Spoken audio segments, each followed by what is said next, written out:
Welcome. Let's take a look at our top story. Fresh details have emerged on the raid that killed Islamic State terror group's chief Abu Bakr al-Baghdadi.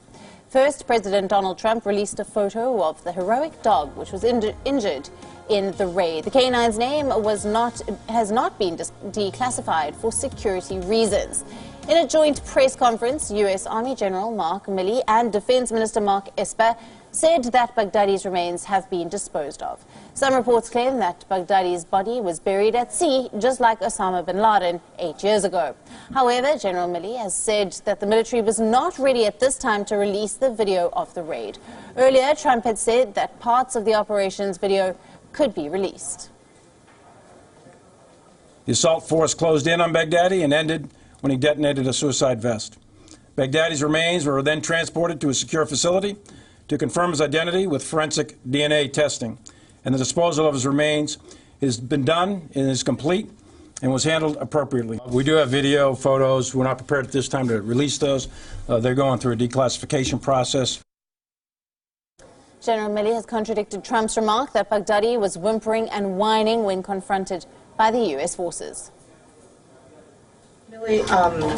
President Trump described yesterday Baghdadi whimpering and crying before he died. Can you elaborate or confirm those details? Secretary was asked the same question yesterday. I know the president had planned to talk down to the unit and unit members, but I don't know what the source of that was there, but I assume it was talking directly to unit and unit members. Meanwhile, Trump has said that the U.S. would retain control of the Syrian oil fields in the region. But we have now tens of thousands of ISIS prisoners under tight supervision. But we're keeping the oil. Remember that. I've always said that. Keep the oil. We want to keep the oil. $45 million a month. Keep the oil. Interesting details of the operation were also revealed by the Kurdish-led Syrian Democratic Forces. The SDF said that they managed to place by a spy in Baghdadi's inner circle who stole a pair of his underwear, which was later used in a DNA test to prove Baghdadi's identity. The group added that the raid was carried out after Americans were 100% sure that the person that they were targeting was Baghdadi.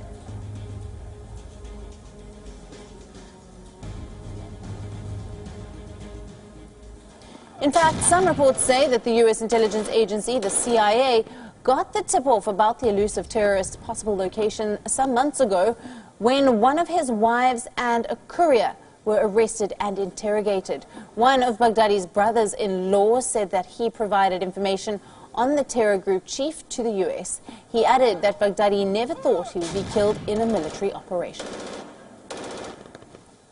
حوار أنا وأبو عبد الله الزوبعي قال أمنت مكان في أدلب لأبو بكر البغدادي وأمنت به يعني أثناء يعني ما لزمتني القوات الأمنية أنا بلغت السلطات القوات الأمنية بأن هناك مكان إلى أبو بكر البغدادي في أدلب. ما كنا متوقعين هذا الشيء يصير لأن هو متخذ إجراءات أمنية قوية يعني كان يعني وضعية التخفي مالته حيل جيدة. نعم يعني ما كنا متوقعين هذا الشيء يصير ولا هو كان متوقع ينقتل بسبب إجراءات الأمنية يعني. Even as fresh details emerge on the raid, let us take a look at the things that we already know about the operation and also the things that we don't know. First things first, we know the nighttime raid happened in Syria's west of Idlib province. The target was a fortified compound sitting above a tunnel network. U.S. special operators were met with ground fire and targets were neutralized from helicopters. A hole was blown in the compound to access its interior.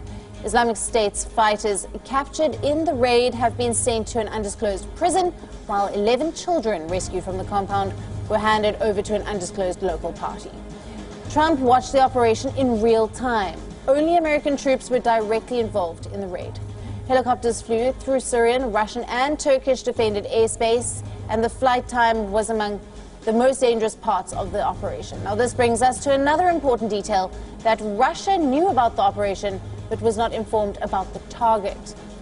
As for the location where the helicopters were stationed, Trump only said that they landed in a friendly country. It was difficult to zero in on Baghdadi as he kept changing his location frequently. Lastly, Trump said that Baghdadi was in Idlib to rebuild the Islamic State. Now, coming to what we still do not know about the operation. There is still no clarity on the extent of Turkey and Iraq's involvement. We also don't know if the Turkish invasion of Syria impacted the raid, which was planned in advance. There's also no word on the fate of the Islamic State spokesperson, al-Muhajir, who has said to have been killed in a U.S. raid shortly after the operation against Baghdadi. There is also no substantial information on the route taken by the U.S. forces. Speculation is rife that the U.S. helicopters took off from Iraq's Kurdish areas. And there have also been speculations that the sophisticated Black Hawk helicopter, which was used in the operation.